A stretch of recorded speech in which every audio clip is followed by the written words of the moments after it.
রহস্যময় পৃথিবী।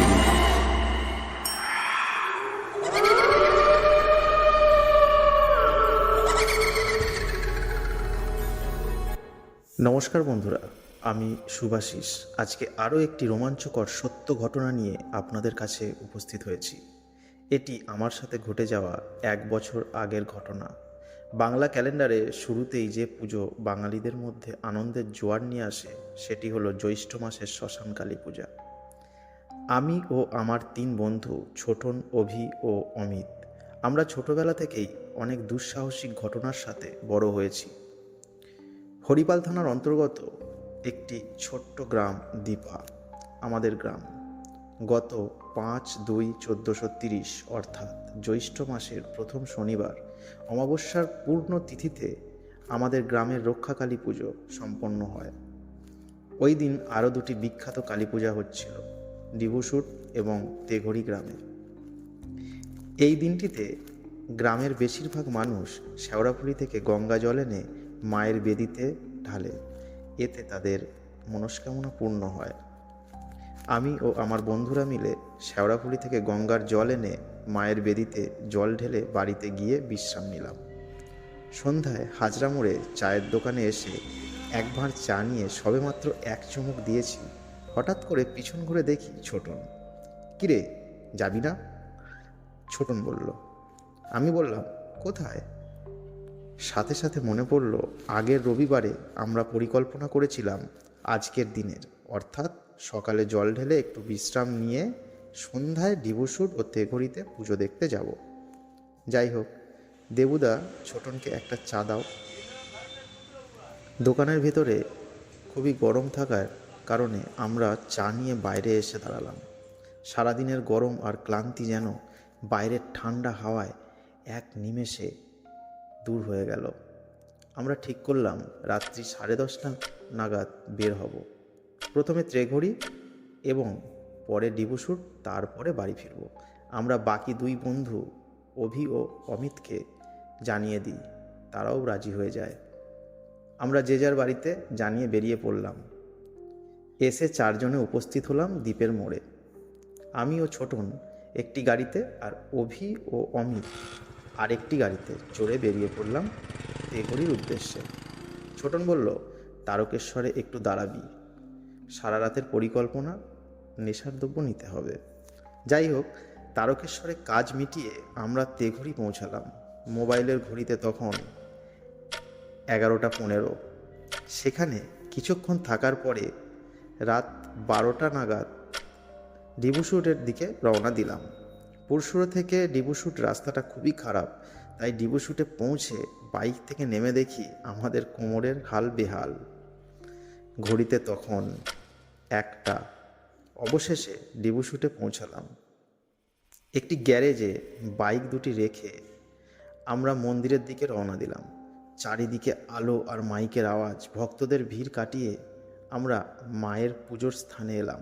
কথিত আছে এই মায়ের পূজারী পুজো করেন শ্মশানের চিতায় বসে। যতক্ষণ পূজা চলবে ততক্ষণ চিতায় বসেই পূজা করেন পূজারী। এই অভিনব পূজা দেখতে ভক্তদের ভিড় যেন জোয়ারের মতো আছড়ে পড়ছে পুজোর স্থানে। কিছুক্ষণ থাকার পরে আমরা বেরিয়ে এলাম মাইক সেট দেখতে। বলা বাহুল্য, ছোটবেলা থেকেই এই মাইক সেটের ওপর আমার প্রচণ্ড টান। প্রতিটা মাইক সেট পুঙ্খানুপুঙ্খভাবে বিশ্লেষণ করে মোবাইলের ছবি তুলে সেখানে কিছুক্ষণ কাটিয়ে আমার এক প্রকার ইচ্ছার বিরুদ্ধেই সেখান থেকে বেরিয়ে আসতে হলো। আমরা ঠিক করলাম অনেক ঘোরাঘুরি হলো, এবারে কিছু খেয়ে নিয়ে নেশার যে দ্রব্যগুলি নিয়েছিলাম সেগুলি সেবন করব। ঘড়িতে তখন রাত 2:30। আমরা একটি করে এগরোল খেয়ে গ্যারেজ থেকে গাড়ি নিয়ে ঠিক করলাম নদী পারাপার হয়ে জাঁদার ঘাটে উঠে সেখানে নেশার দ্রব্য সেবন করে বাঁধের রাস্তা ধরে চাপাডাঙ্গাতে এসে 26 নম্বর রোড ধরে বাড়ি চলে যাব। আমরা বাঁশের ব্রিজ পার হয়ে এসে দাঁড়ালাম নদীর গর্ভে। অমাবস্যার অন্ধকার যেন প্রকৃতিকে গিলে নিয়েছে, আর সেই ঘন কালো অন্ধকারের বুক চিরে ছুটে আসছে শেয়াল, পেঁচার ডাক, ঝিঁঝি পোকা, কুকুরের কান্না, বিড়ালের কান্না, নদীর জলস্রোতের কুলকুল শব্দ, যেন প্রকৃতি কারোর উপস্থিতি ইঙ্গিত দিচ্ছে। হঠাৎ অমিত বলল, খুব জোরে মাইনাস পেয়েছে।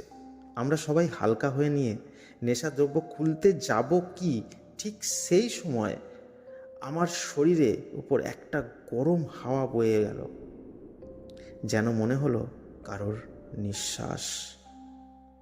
এটা অমিত উপলব্ধি করেছে। আমাকে ফিসফিস করে বলল অমিত। সঙ্গে সঙ্গে সব কিছু শান্ত হয়ে গেল। আমরা যেখানে দাঁড়িয়েছিলাম তার পাশে একটি তালগাছ থেকে একটি বেলতো সমেত শুকনো পাতা ধপ করে হঠাৎ খসে পড়ল। সেখানে চোখ যেতেই দেখলাম কারো যেন দুটি চোখ জল জল করছে। মুহূর্তের মধ্যে আমার হৃদয়ের স্পন্দন বেড়ে গেল, সারা শরীর ভয়ে ঘেমে গেল, গলা শুকিয়ে গেল, যেন দম আটকে যাওয়ার উপক্রম। আমি বাইকটা চালু করলাম সেই চোখ দুটি দেখার জন্য, কিন্তু বাইক চালু হলো না। এতক্ষণ তো সবই ঠিক ছিল, হঠাৎ বাইকটার আবার কি হলো? অমিত আমাকে বলল। আমি কোনো উত্তর না দিয়ে গাড়িটাকে স্টার্ট দিতে থাকি। বারচারে কিক দেওয়ার পরে গাড়িটা স্টার্ট নিয়ে নেয়। ওখানে একটুও সময় অপচয় না করে আমরা, অর্থাৎ আমি ও অমিত একটি বাইকে আর ছোটন ও অভি একটা বাইকে উঠে এগিয়ে গেলাম। বাঁধের রাস্তায় উঠতেই ছোটন ও অভির গাড়ির আলো আস্তে আস্তে দূরে যেতে লাগলো। আমার মাথাটা যেন ভার হয়ে গেল। হঠাৎ আমার চোখ যায় রাস্তার দুই দিকে। চেনা রাস্তা যেন নিমেষে অচেনা হয়ে গেল। আমি অমিতকে ডাকলাম। অমিত কোনো উত্তর না দিয়ে গাড়ি চালিয়ে যাচ্ছিল। রাস্তার দুই ধারে একই দৃশ্য চোখে পড়ছে। যত এগিয়ে যাচ্ছি সেই একই দোকানঘর আর কয়েকটি গাছপালা, এছাড়া আর কিছুই চোখে পড়ছে না। শুধু নাকের কাছে একটা গন্ধ পাচ্ছি, মনে হচ্ছিল গন্ধটা আমাদের রাস্তা দেখিয়ে নিয়ে যাচ্ছে। আমি অমিতের পিঠটা চাপড়ে ডাকলাম, অমিত, অমিত, অমিত, তুই কিছু গন্ধ পাচ্ছিস? অমিত বলল, নদীর গর্ভে যখন গরম হাওয়া গায়ে লাগলো তখন থেকেই পাচ্ছি। এই গন্ধটাই যেন আমাদের কাছে চোখ এবং আমাদের গন্তব্যস্থল হয়ে গেল। আমরা কোথায় যাব? আমাদের আর দুই বন্ধু কোথায় গেল? কিছুই মাথায় আসছে না। শুধু মনে হচ্ছে ওই গন্ধটাই আমাদের সব কিছু। আমরা এগিয়ে চলেছি শুধু সামনে, রাস্তা দুই দিকে গাছপালা আর দোকানঘর। রাস্তার যেন শেষ নেই, গন্তব্য জানা নেই। যতটা মনে করতে পারছি শুধু সেই গন্ধটা খানিকটা পোড়া মাটির মতো ছিল। তারপর থেকে আর কিছু মনে করতে পারছি না। সকালে ট্রেনের একটা বিকট হুইসেলে আমাদের ঘুম ভাঙল। চোখ মেলে দেখলাম তালপুর স্টেশনে আমরা দুজনে একটি অনেক পুরনো বটগাছে পিঠ ঠেকিয়ে ঘুমাচ্ছি। পাশের চায়ের দোকান থেকে কয়েকজন বলে উঠল, কি ভাই, কাল কি নেশাটা মাথার উপরে চলে গিয়েছিল? আমি কিছু বলতে যাব কি, দেখি মাথায় বিকট যন্ত্রণা। আমরা কিছু না বলে গাড়িটি কোথায় আছে তা দেখতে লাগলাম। আমাদের গাড়িটি একটু দূরে শোয়ানো অবস্থায় ছিল। বুকে সাহস পেলাম গাড়িটিকে দেখে। চায়ের দোকানে এসে দুটো চা নিলাম। দুজনে সবে চুমুক দিয়েছি তখন একজন বয়স্ক ভদ্রলোক বললেন, তোমরা রাতে এখানে কি করছিলে ওই গাছটার নিচে?